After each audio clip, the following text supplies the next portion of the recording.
ഓർത്തിടണമേ. ചേട്ടൻ ഈ വാഴപ്പള്ളി താമസിക്കുന്നത് നല്ല നല്ല താമസിക്കും എല്ലാവരും. മകൻ ഡോക്ടറാ, ഈ പുള്ളിയുടെ മകൻ ഡോക്ടറാ, മകൾ എഞ്ചിനീയറാ.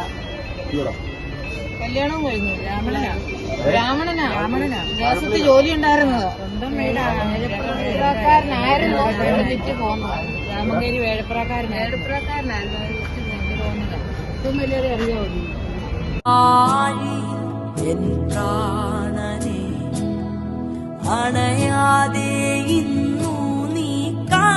ബസ് സ്റ്റാൻഡില് എല്ലാ ദിവസവും ഇവിടെ തന്നെ, രാത്രിയും പകലും എല്ലാം ഇവിടെ തന്നെ കിടക്കും. ഫുൾ ടൈം അവിടെ തന്നെ കിടക്കുന്നത്. അങ്ങനെ വല്ലപ്പള്ളി സ്ഥലവും മാനേജ് ഇൻഡസ്ട്രിയാണ്. അവിടെ 100-150 മാനസികരോഗികളുടെ മക്കൾ, തെരുവിൽ അലയുന്ന മാനസികരോഗികളുടെ മക്കൾ അവിടെ ഉണ്ട്. അവർക്ക് വേണ്ടി ചോദിക്കാനോ വധിക്കാനോ പറയാനൊന്നും ആരുമില്ല. ഇങ്ങനെയുള്ളവരെ ഞങ്ങളുടെ ഉള്ളത്.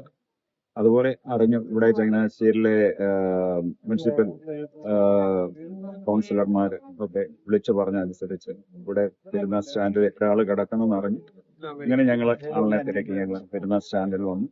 ഇവിടെ ഇത്തിരി ദയനീയമായിട്ട് മനുഷ്യന്റെ അവസ്ഥ ഇങ്ങനെ നടത്തുന്നതിൽ അല്ല, ഈ ബസ് സ്റ്റാൻഡില് ഒരു സൈഡിൽ ഒരു പത്രപേപ്പറിൽ അവിടെ കിടക്കുന്നതാണ് കണ്ടത്. ആഹാരം കൊടുക്കാനോ ഇന്നത്തെ ദിവസം കഴിച്ചിട്ടുണ്ടെന്ന് പോലും കഴിയുന്നില്ല. ഓരോ ദിവസവും ഇങ്ങനെയാണ് മനുഷ്യൻ കഴിഞ്ഞു പോകുന്നത്. മനുഷ്യനെ അപ്പോൾ ഞങ്ങൾ ഇവിടുന്ന് എടുക്കുകയാണ്, ഞങ്ങൾ ഇവിടുന്ന് കൊണ്ടുപോവുകയാണ്. ഞങ്ങളുടെ ഫാമത്തിൽ മറ്റു കാര്യങ്ങൾ ആശുപത്രി കാണിച്ച് മറ്റു കാര്യങ്ങളൊക്കെ ഞങ്ങൾ ചെയ്തു കൊടുക്കാം. ചായന്റെ ബന്ധുക്കളോ ആരെങ്കിലും ഉണ്ടോ എന്നൊന്നും ഞങ്ങൾക്ക് അറിയത്തില്ല. ആരെങ്കിലും വന്ന് എത്തുവാണെങ്കിൽ അപ്പച്ചനെ തിരിച്ചു കൊണ്ടുപോകും. ഞങ്ങൾ ഇങ്ങനെ ഒരു പേഷ്യൻ്റ് ഇവിടെ കിടക്കുന്ന അറിഞ്ഞ് ഞങ്ങൾ വന്ന് എടുത്തുകൊണ്ട് പോയി ഞങ്ങളാവും വിധം നല്ല രീതിയിൽ അപ്പച്ചനെ നോക്കുന്നതായിരിക്കും.